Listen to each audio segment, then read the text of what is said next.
Pisau pencuri, apa yang ingin kamu lakukan? Tanda seru. Melihat Qin Yichan naik ke langit, mimpi buruk itu meraung dengan sedikit panik. Alam jiwa naga, pedang pencuri ini lebih dari sekedar pemberontakan melawan Yuan Tiandi. Itu juga musuh tuannya. Apa yang membuat mimpi buruk paling putus asa adalah bahwa kekuatannya digunakan oleh pisau pencuri ini untuk melawan segel yang ditinggalkan oleh tuannya. Tanda seru. Namun, pada saat ini, kecepatan penerbangan langit bulan iblis mimpi buruk semakin lambat. Itu karena Qin Yichan sudah membalas kekuatannya. Bagaimanapun, ini adalah mimpi, dan ini adalah impian Qin Yichan. Jika si pemimpi menyadari bahwa ini adalah mimpinya, dia secara alami akan melakukan apapun yang dia inginkan. Bahkan jika bukan karena kekuatan mimpi buruk, Qin Yichan terus-menerus menekan Qin Yichan, yang sepenuhnya dapat membayangkan dirinya sebagai pembangkit tenaga listrik di alam kaisar dan melakukan apapun yang dia inginkan dalam mimpinya. Pisau pencuri. Kamu tidak bisa melihat dunia jiwa naga. Itu segel yang ditinggalkan oleh tuanku. Itu sama bahkan dalam mimpi. Kamu tahu siapa tuanku? Bahkan jika itu aku tidak berani membangkang sedikit pun. Terlebih lagi, apa yang ada dalam mimpimu hanyalah seberkas kekuatan dariku, jadi jangan berlebihan. Qin Yichan melonjak ke langit. Dia mendongak, berfantasi tentang bayangan naga, bermimpi tentang dunia yang akan membuat dunia indah begitu muncul. Melihat mimpi buruk yang putus asa, Qin Yichan mencibir dan mengangkat. Saya berkata, Anda memiliki terlalu banyak kekurangan.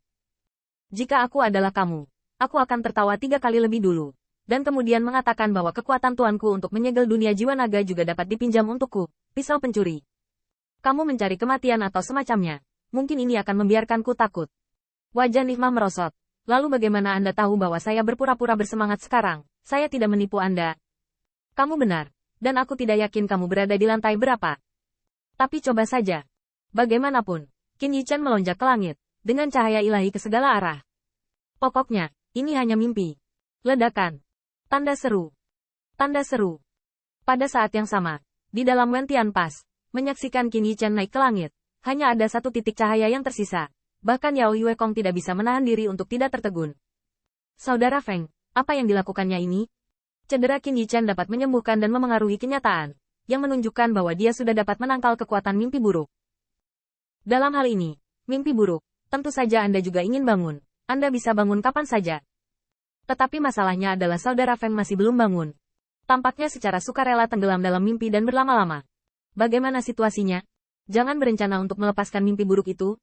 Ini adalah kesempatan besar untuk bisa memecahkan mimpi buruk, tapi itu hanya bisa berhenti di sini. Dewa mimpi buruk harus ada di surga. Tidak peduli seberapa kuat dan perkasa Feng dalam mimpinya, akan sulit untuk menyakitinya. Jadi, apa sebenarnya yang ingin dilakukan saudara Feng? Pada saat yang sama, Bai Guanxing dan Huasu berdiri berdampingan, menatap Qin Yichan, yang terbang semakin tinggi. Bai Guanxing mengerutkan kening dan tiba-tiba menyadari. Yichan adalah, ingin melihat alam jiwa naga lagi dalam mimpiku? Tanda seru. Kata Yichan hanya ada di antara transmisi suara Bai Guanxing dan Huasu. Apa arti alam jiwa naga bagi mereka? Apakah itu Bai Guanxing, Huasu, atau Qin Yichan, adalah sama?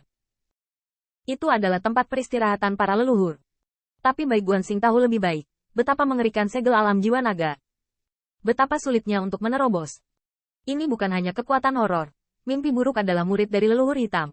Dan bahkan bisa dikatakan bahwa itu adalah alat yang digunakan oleh leluhur hitam untuk mengumpulkan kekuatan ketakutan dalam mimpi buruk. Jadi bisa dibayangkan bahkan dalam mimpi, alam jiwa naga juga disegel. Dengan kekuatan Nihmah, mustahil untuk membuka segel alam jiwa naga. Ini tidak bisa dihindari. Huasu mengerutkan kening. Namun, dapatkah Nihmah meminjam kekuatan leluhur hitam? Bai Guanxing menggelengkan kepalanya. Tidak mungkin.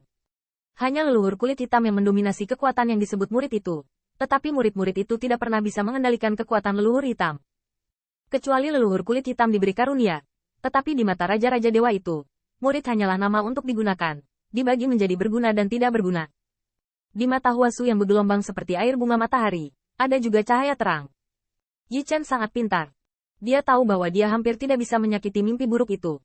Bahkan jika dia bisa menghancurkan mimpi buruk itu, dia hanya bisa bangun. Karena itulah dia memutuskan untuk melanjutkan mimpinya. Dia ingin menggunakan kekuatan mimpi buruk untuk menyerang dunia jiwa naga, dan menggunakan segel jiwa naga untuk menghancurkan kekuatan mimpi buruk itu. Dengan cara ini, apapun hasilnya, Yichan akan mendapat untung tanpa kehilangan uang. Memikirkan hal ini, wajah Anggun dan Anggun Huasu muncul dengan senyum persetujuan. Yichan dan Anda telah saling kenal selama bertahun-tahun dan telah belajar banyak. Ketika Bai Guanxing mendengar kata-katanya, mata putih dan biru itu bersinar. Aku tidak mempelajarinya dariku. Yi Chen adalah Yi Chen. Mampu membunuh jauh-jauh dari alam yang lebih rendah di mana duniawi berada hingga saat ini. Itu hampir yang ingin kita pilih, kan? Huasu menoleh ke belakang dengan heran. Kamu jarang memuji orang lain. Bai Guanxing tersenyum acuh tak acuh. Dengan kekuatanku sendiri, aku telah selamat dari malapetaka ini, dan bahkan mengalami mimpi buruk melawannya. Bukankah ini pantas dipuji? Huasu mengangguk sedikit, dan kemudian melihat sosok Qin Yi Chen yang terbang. Kekuatan nikmah tidak cukup untuk menghancurkan alam jiwa naga, bahkan dengan Qin Yi Chen. Tapi ini dari luar dunia jiwa naga, dan apakah dunia jiwa naga dapat berkembang biak, tergantung pada apakah Roh Kaisar di dunia jiwa naga akan memilih untuk bergerak. Pada saat yang sama, dalam mimpi, pisau pencuri. Pada saat ini, mimpi buruk telah dilemparkan semakin jauh oleh Qin Yi Chen. Yang paling membuatnya takut adalah bahwa dia samar-samar sudah bisa mendengar naga yin di langit saat ini. Bahkan di antara awan yang terkondensasi, samar-samar Anda bisa melihat bayangan naga berkeliaran. Anda mencari kematian. Nifma benar-benar marah. Jika dia bisa menghancurkan mimpi buruknya, atau bahkan menyinggung perasaannya, dia akan marah. Tapi itu hanya keluhannya dengan pencuri ini. Mencoba untuk memata-matai dan bahkan membuka segel dunia jiwa naga, ini tidak bisa ditoleransi. Pisau pencuri. Pada saat itu, iblis Yue Kong yang diubah oleh mimpi buruk berhenti mengejar. Alih-alih berdiri di langit, sosoknya terus-menerus terdistorsi. Apakah kamu sangat ingin melihat alam jiwa naga? Bagus. Jangan lupa, setiap kamu melihat dunia jiwa naga, kamu juga bisa melihat tuanku. Ledakan. Tanda seru. Tanda seru. Pada saat itu, Qin Yi Chen hanya merasakan seluruh tubuhnya bergetar, yang membuatnya bergidik. Perasaan seperti itu seperti ketika saya masih kecil dalam mimpi, tetapi tiba-tiba berguling dan jatuh dari tempat tidur. Seluruh mimpi itu hancur dan terbalik. Mati. Tanda seru. Tanda seru. Ketika Qin Yi Chen melihat ke bawah, dia menemukan bahwa seluruh Wentian Pas telah terbang, dan dengan cepat mendekatinya. Tidak hanya itu, Yao Yue Kong, tidak. Mimpi buruk saat ini telah memudar dari penyamaran Yao Yue Kong, tetapi berubah menjadi jubah hitam. Dia berdiri di atas Wentian Pas, tetapi melihat bahwa seluruh Wentian Pas terus-menerus runtuh, berubah menjadi kabut hitam.